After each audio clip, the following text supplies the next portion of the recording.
The year is around 287 BC.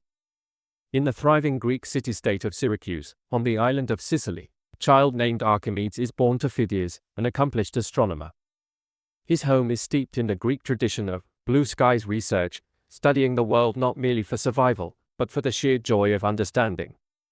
From an early age, Archimedes watches the night sky with his father, learning about the movement of the stars, the geometry of the heavens, and the order of nature. This culture of intellectual curiosity shapes his mind. In his youth, he travels to Alexandria in Egypt, the greatest center of learning in the ancient world. The Library of Alexandria is filled with thousands of scrolls, knowledge from across the known world. Here, Archimedes meets great scholars like Eratosthenes, who calculates the Earth's size with astonishing accuracy.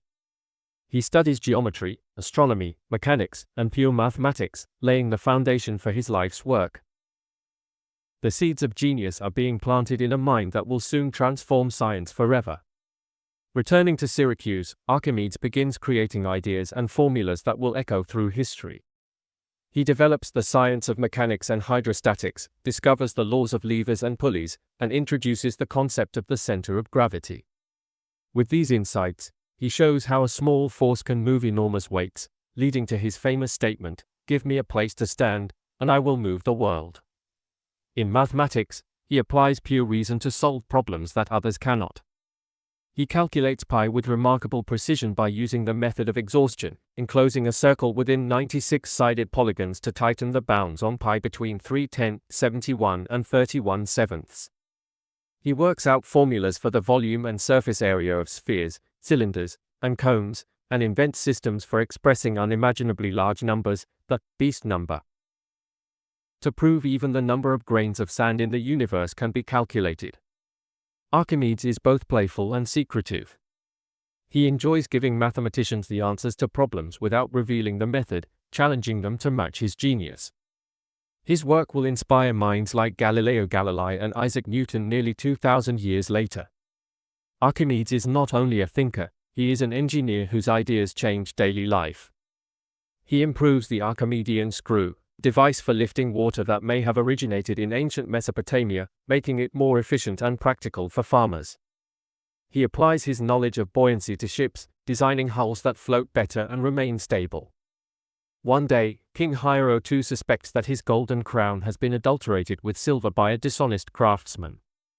Archimedes realizes he can solve the problem by comparing the water displaced by pure gold and the crown. As he lowers himself into his bath, he notices the water rise.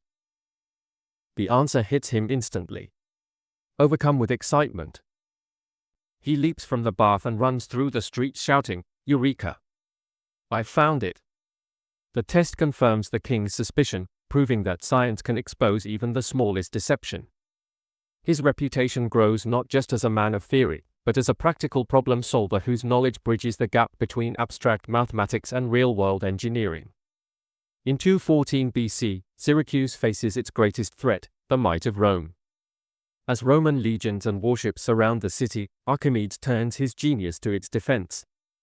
He designs giant catapults capable of hurling massive stones at long range with deadly accuracy, calculating the trajectories mathematically. He builds enormous cranes and grappling hooks that can lift enemy ships from the water and smash them against the rocks. Ancient accounts even claim he created a system of mirrors to concentrate sunlight and set Roman ships ablaze. Whether myth or truth, the legend endures. For 2 years, his inventions hold the Romans at bay. From the city walls, the defenders watch as Archimedes' machines devastate the attackers. His mastery of mechanics and physics turns Syracuse into a fortress of science, a rare moment when intellect alone changes the course of war. In 212 BC, Syracuse finally falls. Despite strict orders from the Roman general Marcus Claudius Marcellus to spare him, Archimedes is killed by a soldier, a tragic end for one of history's greatest minds.